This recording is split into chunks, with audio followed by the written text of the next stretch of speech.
We're looking today at defending the front headlock transition to the back. The front headlock alone has a lot of attack opportunities. When we're caught in the bottom of it, there's a lot of stuff to get worried about. But we also have to be worried about our partner transitioning from the front headlock to taking on back. Okay, and often that will look something like this. Land in the front headlock out of some sort of transition, and then instead of looking to finish from here with guillotines or other sorts of strangles, we will place a hand here behind our partner's knee and look to hit and go behind where we spin behind our partner. Super effective and very important to be able to do, but when you're on the bottom of it, it can be, first of all, a little bit intimidating. Your partner's in front of you, then all of a sudden they're behind you. However, it does have an advantage to it, which is that there is a moment where in that transition, as with a lot of transitions, there's a little bit of looseness, and that in that looseness gives us an opportunity to start to enter our escapes and begin to defend the position. It's really difficult to defend the front headlock if I'm here and I'm locked up and my partner's holding on, especially if there's weight on me and I'm worried about my neck. It's hard for me to create proactive movement if I'm scared or worried about the position. And so as a result, especially if you don't have a solid, robust defense out of this position, you'll find yourself locking down and holding onto your partner and then hoping that they don't finish you and then looking perhaps for an opportunity to sit back to the guard or recover in some fashion. When our partner hits the go behind, we have a moment where their hands are unlocked and we can hit a shoulder roll. And that's what we're going to do today.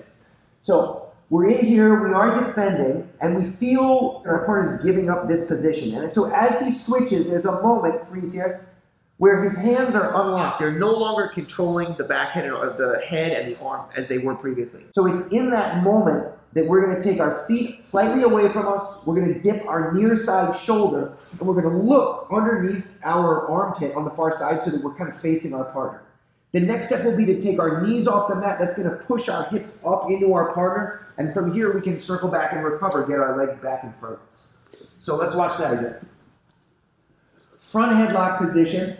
Our chin is in, we feel our partner transitioning. We're going to place our shoulder down on the floor, take our knees up off the mat, and now we're going to bring our hips back in front so that we can place our legs between ourselves and our partner and then begin to recover the growth. All right, so once again, he's here, he's in the front headlock. Rotate out a little bit this way, please. He's here, he's in the front headlock. I'm defending.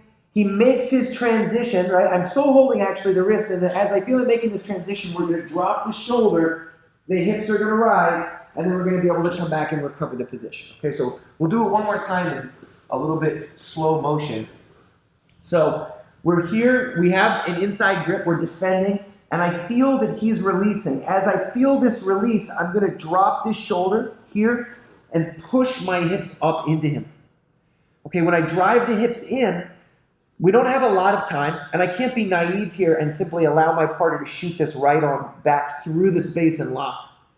So it's for that reason that we take our shoulder to the floor, and then we close this little gap by bringing our head down towards the mat. Now my hips are up.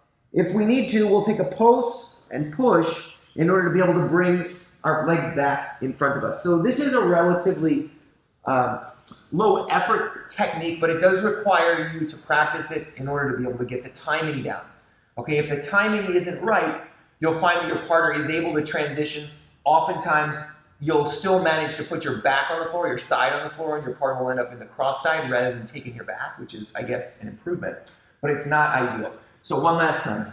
We're in a front headlock position. We feel our partner transitioning. We're going to dip and put our shoulder on the floor. Now from here, with our knees off the mat, we can walk back into our partner. If I feel there's a lot of pressure forward, I may use my hands to push until I get the legs back in front. Now from here, we can make some space and begin to go back onto our attacks out of the guard position. So again, the front headlock can be a little bit of a tricky place to be. You certainly don't want to hang out down there for too long.